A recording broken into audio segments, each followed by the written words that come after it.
सोचिए, आप सुबह 5 बजे स्टेशन पहुंचते हैं, रेलवे ऐप कहता है ट्रेन ऑन टाइम, अनाउंसमेंट कुछ और कहता है, प्लेटफॉर्म डिस्प्ले कुछ और फिर पता चलता है कि ट्रेन 2 घंटे लेट है। अब सवाल ये है, क्या इंडियन रेलवेज का नया एआई सिस्टम ऐसी सिचुएशंस खत्म कर सकता है, या फिर ये भी सिर्फ एक और टेक्नोलॉजी बजवर्ड है? क्योंकि जो बदलाव अभी शुरू हुआ है वो सिर्फ डिलेज नहीं, आपकी पूरी ट्रैवल प्लानिंग बदल सकता है। और वीडियो के आखिर में मैं बताऊंगा वो एक बदलाव जो सबसे ज़्यादा इम्पैक्ट डालेगा, लेकिन अभी लगभग कोई उसकी बात नहीं कर रहा। अगर आप रोज़ ट्रेन से ट्रैवल करते हैं या फिर रेलवे टिकट, ट्रेन स्टेटस और टाइमिंग पर डिपेंड रहते हैं, तो ये वीडियो आपके लिए है। क्योंकि रेलवे एआई को लेकर प्रॉमिसेस बहुत हैं, लेकिन क्लैरिटी बहुत कम है। आज हम समझेंगे एआई रेलवे में कहाँ इस्तेमाल हो रहा है, इससे पैसेंजर्स को असली फ़ायदा क्या होगा, क्या डिलेज कम होंगे, और सबसे ज़रूरी आपको इससे क्या फ़र्क पड़ने वाला है। तो चलिए शुरू करते हैं। एआई आखिर रेलवे में कर क्या रहा है? सबसे पहले एक गलतफहमी दूर कर लेते हैं। जब लोग कहते हैं रेलवेज में एआई आ गया है, तो इसका मतलब कोई एक सॉफ्टवेयर नहीं होता। असल में ये कई सिस्टम्स का कॉम्बिनेशन होता है, और ब्रॉडली इसे 3 हिस्सों में समझ सकते हैं। 1. ऑपरेशंस, यानी ट्रेन मूवमेंट, सिग्नलिंग, स्केजुलिंग और राउट मैनेजमेंट। 2. मेंटेनेंस, ट्रैक, कोच और इंजन की health monitoring. 3. Passenger information, train status, crowd information और पैसेंजर अपडेट्स। अब कई लोग सोचते हैं एआई आ गया मतलब सब प्रॉब्लम्स खत्म, लेकिन रियलिटी थोड़ी अलग है। एआई कोई मैजिक बटन नहीं है। ये प्रिडिक्शंस देता है, रिकमेंडेशंस देता और डिसीजन मेकिंग को इंप्रूव करता है। मान लीजिए किसी रूट पर खराब मौसम की वजह से डिले का रिस्क बढ़ रहा है। एआई पहले से पैटर्न डिटेक्ट कर सकता है और सिस्टम को सजेस्ट कर सकता है कि ट्रैफिक फ्लो कैसे एडजस्ट किया जाए। लेकिन रुकिए, अगर एआई इतना पावरफुल है तो आज तक डिलेज खत्म क्यों नहीं हुए? यहीं सबसे बड़ा कंफ्यूजन शुरू होता है, और इसका जवाब शायद आपकी सोच से बिल्कुल अलग है। उस पर अभी आते हैं। एआई डिलेज खत्म करेगा या नहीं? अब यहाँ कहानी इंटरेस्टिंग हो जाती है। ज़्यादातर लोग सोचते हैं एआई का काम डिले होने के बाद उसे ठीक करना है, लेकिन सच इसके उल्टा है। एआई का सबसे बड़ा फायदा है डिले होने से पहले रिस्क पहचानना। मान लीजिए आपको किसी ज़रूरी इंटरव्यू के लिए दिल्ली पहुँचना है। ट्रेन सिर्फ 45 मिनट लेट नहीं होती। उस डिले की वजह से आपका पूरा स्केड्यूल टूट जाता, meeting miss, connection miss, plan miss. यहीं एआई का असली रोल शुरू होता है। डिले खत्म करना नहीं, डिले को पहले से पहचानना, क्योंकि डिले के पीछे बहुत सारे कारण हो सकते हैं। Signal issues, track maintenance, crew scheduling, overcrowding. AI इन सभी को मैजिकली खत्म नहीं कर सकता, लेकिन एआई कर सकता है अर्ली डिटेक्शन, प्रॉब्लम को जल्दी पकड़ना, स्मार्टर ट्रैफिक मैनेजमेंट, छोटे एडजस्टमेंट से बॉटलनेक्स कम करना, प्रिडिक्टिव मेंटेनेंस, कौन सा ट्रैक या इक्विपमेंट अटेंशन मांग रहा है ये पहले से आइडेंटिफाई करना। उदाहरण के लिए, अगर किसी ट्रैक सेक्शन में वाइब्रेशन धीरे धीरे बढ़ रही है तो एआई इमरजेंसी ब्रेकडाउन होने से पहले वार्निंग दे सकता है।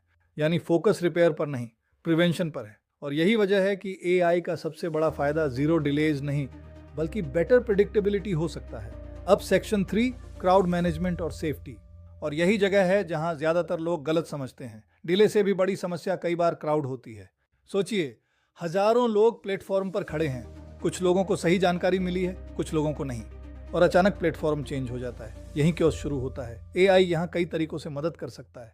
डिमांड फॉरकास्टिंग, किस दिन और किस समय क्राउड ज्यादा रहेगा। बेटर स्टाफ डिप्लॉयमेंट, कहाँ ज्यादा मैन पावर चाहिए।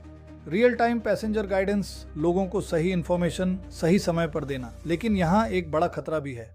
एआई उतना ही स्मार्ट होता है जितना स्मार्ट उसका डेटा होता है। अगर सेंसर्स गलत डेटा भेजें या सिस्टम इनकम्प्लीट इंफॉर्मेशन पर प्रिडिक्शन करे, ये तो हजारों लोग गलत डायरेक्शन में भी जा सकते हैं। यही वजह है कि एक्सपर्ट्स टेक्नोलॉजी से ज़्यादा डेटा क्वालिटी पर जोर देते हैं। और सच कहूँ, कई यात्रियों के लिए सबसे बड़ी समस्या डिले नहीं होती, अनिश्चितता होती है। अगर आपको पहले से पता हो कि ट्रेन 90 मिनट लेट है तो आप प्लान बना सकते हो, लेकिन जब हर 10 मिनट में टाइमिंग बदलती रहे तभी फ्रस्ट्रेशन पैदा होती है। यही एआई पैसेंजर एक्सपीरियंस को इम्प्रूव कर सकता है। और सेफ्टी एंगल भी उतना ही इंपॉर्टेंट है। अगर एबनॉर्मल पैटर्न्स जल्दी डिटेक्ट हो जाए तो रिस्पॉन्स भी जल्दी हो सकता है। ये फ्लैशी इंप्रूवमेंट नहीं है, लेकिन लॉन्ग टर्म में सबसे वैल्यूएबल इंप्रूवमेंट यही होती है।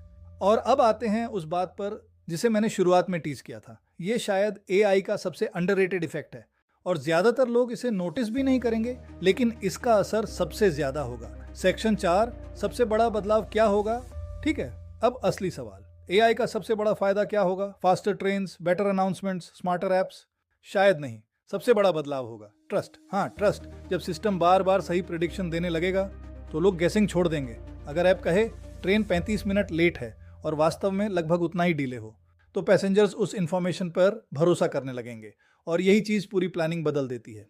क्योंकि एआई का अल्टीमेट गोल फास्टर ट्रेन्स नहीं है, मोर प्रेडिक्टेबल ट्रेन्स है। और प्रेडिक्टेबल सिस्टम का मतलब है कम एंग्जाइटी, कम कंफ्यूजन, कम गेसवर्क, बेहतर प्लानिंग। लेकिन एक रियलिटी चेक भी ज़रूरी है। रोल आउट हर जगह एक जैसा नहीं होगा। कुछ रूट्स पर इंप्रूवमेंट्स जल्दी दिखेंगी, कुछ पर समय लगेगा। इसलिए ये उम्मीद मत रखिए कि एक दिन में सब बदल जाएगा। लेकिन डायरेक्शन साफ है। रेलवेज धीरे धीरे डेटा ड्रिवन ऑपरेशंस की तरफ बढ़ रहा है। अब मैं आपसे एक सवाल पूछना चाहता हूँ। अगर आपने कभी रेलवे ऐप पर ऑन टाइम देखा हो और स्टेशन पहुंचकर रियलिटी कुछ और निकली हो, तो कमेंट में सिर्फ एक शब्द लिखिए, #relatable। मैं सच में जानना चाहता हूं कि कितने लोग इस सिचुएशन से गुजर चुके हैं और आपकी सबसे बड़ी समस्या क्या रही है। Delay, wrong information, platform changes या क्राउड? कमेंट करके जरूर बताइए। और अगर आप चाहते हैं कि मैं अगली वीडियो में रेलवे एआई के हिडन यूज केसेस और रियल वर्ल्ड एग्जांपल्स एक्सप्लेन करूं, तो चैनल को सब्सक्राइब कर लीजिए। आउटरो देखने के लिए धन्यवाद। अगली वीडियो में हम जानेंगे रेलवे एआई के कौन से यूज केसेस वास्तव में मेजरेबल इंप्रूवमेंट्स दे रहे हैं और किन क्लेम्स को लेकर अभी भी स्केप्टिसिज्म रखना चाहिए।